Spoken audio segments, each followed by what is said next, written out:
सुल्तान महमूद गजनवी अक्सर रात को भेस बदल कर अपनी रियाया के हाल अहवाल से बाखबर रहता, उनकी तकालीफ को नोट करता और सुबह जब वो दरबार सजाता तो अपनी रियाया की उन तकालीफ का तदारुक करता। एक रात हस्बे आदत रियाया का हाल मालूम करने के लिए सुल्तान भेस बदल कर महल से निकला। गश्त करते हुए सुल्तान का गुजर एक वीराने से हुआ। उसने देखा कि वहाँ चंद आदमी बैठे हुए आहिस्ता आवाज में बातें कर रहे थे। सुल्तान भी उनके करीब जा बैठा। बाद सलामो दुआ सुल्तान ने पूछा, तुम लोग कौन हो और रात गए यहाँ क्या कर रहे हो? उन्होंने जवाब दिया, हम चोर हैं और अब ये बताओ तुम कौन हो? सुल्तान ने कहा, बस मैं भी तुम ही में से हूँ। ये सुनकर वो बहुत खुश हुए और खुश आमदीद कहा। वो आपस में अपने अपने हुनर और कमाल के बारे में बातें कर रहे थे। उनमें से एक शख्स सुल्तान से कहने लगा कि हम अपने गिरोह में ऐसे शख्स को शामिल करते हैं कि जिसके पास कोई खास हुनर हो और वो हुनर भी ऐसा हो कि जो उस शख्स को दूसरों से मुमताज करता हो। सुल्तान ने कहा, पहले तुम अपने हुनर और कमाल बयान करो, फिर मैं तुमसे अपना हुनर बयान करूंगा। अब उनमें से पहला शख्स बोला। उसने कहा कि मेरे कानों को ये कमाल हासिल है कि रात को जब कुत्ता भौंकता है तो मैं समझ जाता हूँ कि वो क्या कह रहा है। सबने सुना और सुनकर कहा, वाह भाई वाह, ये तो बड़े कमाल की बात है। अब दूसरे की बारी आई। वो कहने लगा कि ऐ मालो जर के पुजारियों, मेरी आंखों में ये खूबी है कि रात को कैसा ही क्यों न अंधेरा हो, मैं जिस किसी को उस अंधेरे में एक मर्तबा देख लूं, दिन की रोशनी में देखते ही पहचान लेता हूँ। तीसरे ने कहा, मेरे बाजू में इतनी कुव्वत है कि मजबूत से मजबूत दीवार में नकब लगा लेता हूँ। अब चौथा कहने लगा कि मैं सूंघ कर बता देता हूँ कि खजाना किस जगह दबा हुआ है। पांचवा कहने लगा कि मेरे पंजे में वो जोर है कि ऊंची से ऊंची जगह पर रस्सी फेंक सकता हूँ। फिर उन्होंने सुल्तान की तरफ देखा और कहा, भाई हमने तो अपने अपने हुनर बयान कर दिए, अब तू अपना हुनर बयान कर। सुल्तान ने कहा, यारो मेरा हाल क्या पूछते हो?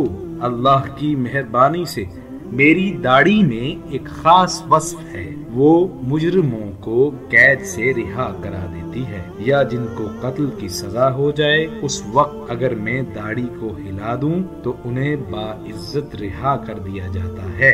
अब चोरों ने जब ये बात सुनी तो सुल्तान से कहने लगे कि दर हकीकत तेरा कमाल तो सबसे बड़ा है, तेरा हुनर सबसे मुनफरिद है, सो आज से तू हमारा सरदार है, अब तो हमें किसी परेशानी का खौफ नहीं। उसके बाद चोरी का प्रोग्राम तय किया गया। उनके हौसले बढ़ गए। वो कहने लगे कि आज हम शाही महल में चोरी करेंगे। अब वो तमाम चोर बादशाह के साथ बादशाह के महल की जानिब चल पड़े। अब जब वो बादशाह के महल की जानिब निकले तो कुत्ते के भौंकने की आवाज आई। वो चोर के जो कुत्तों की बोली समझने का दावा करता था परेशान हो गया और दबी हुई जबान में बोला, गजब हो गया, ये कुत्ता कह रहा है कि बादशाह तुम्हारे दाएं बाएं ही मौजूद है। ये सुनकर सब चोर हंस पड़े और बोले, अरे तुझे क्या हो गया है, यहाँ बादशाह का क्या काम है? वो इस वक्त अपने महल में अपने आरामदेह बिस्तर पे खर्राटे ले रहा होगा। इतने में दूसरे चोर ने कहा, दोस्तों शाही खजाना करीब भी आ गया है और बस अब तुम अपने अपने फन का मुजाहिरा करो। रस्सा फेंकने वाले ने महल की छत पर रस्सा फेंका। फिर वो सब आहिस्ता आहिस्ता रस्से के जरिए महल की छत पर जा पहुँचे। अब नकब जन ने नकब लगाई और कमरे में साथियों को ले गया जहाँ शाही खजाना मौजूद था। जिसके हाथ जो लगा जी भर कर समेटा। अशरफियां, हीरे, जवाहरात, सोने और चांदी के बर्तन, अलगर्ज जितना वो समेट सकते थे उन्होंने समेटा। सारा माल उन्होंने एक महफूज जगह पर छुपा दिया। फिर वो खुद अपनी जाए पनाह में जाकर बैठ गए। सुल्तान मौका पाकर वहाँ से खिसक आया। दूसरे दिन बादशाह ने सिपाहियों को उस जाए पनाह का पता देकर चोरों की गिरफ्तारी का हुक्म दे दिया। सिपाही दौड़े और सब चोरों को आनन फानन गिरफ्तार कर लिया। जब उन्हें बादशाह की عدالت میں پیش کیا گیا تو موت کے خوف سے چہرے زرد اور بدن خشک تنکے کی طرح کانپ رہے تھے۔ ان میں سے وہ چور کی جس نے دعویٰ کیا تھا کہ وہ تاریکی میں جس کو دیکھ لے اس کو دن میں پہچان لیتا ہے، اس کی نظر جو ہی سلطان پر پڑی تو اس نے ہاتھ باندھ کر کہا، اے ہمارے دوست، ہم سب تو اپنا اپنا کمال دکھا چکے، جو ہم نے بیان کیا اس کو ہم نے ظاہر کیا، لیکن ہمارا فن ہماری جان بچا نہ سکا، ہم میں سے کسی کا فن اس کے کام نہ آیا، بے شک ہمارا ہر کمال، ہمارا ہر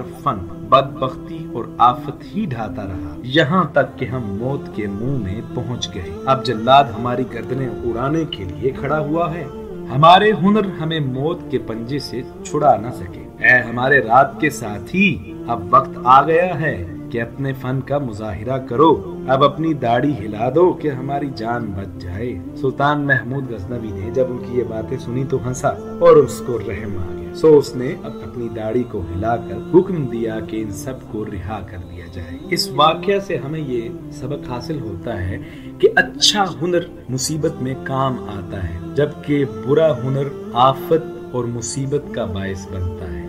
جیسا کہ حدیث مبارکہ میں ہے کہ نبی اکرم صلی اللہ علیہ وآلہ وسلم اکثر دعا ارشاد فرمایا کرتے تھے، اللہم انی اسألک علما نافعا، کہ اے اللہ میں تجھ سے نفع دینے والے علم کا سوال کرتا ہوں، اے اللہ مجھے نفع دینے والا علم عطا فرما۔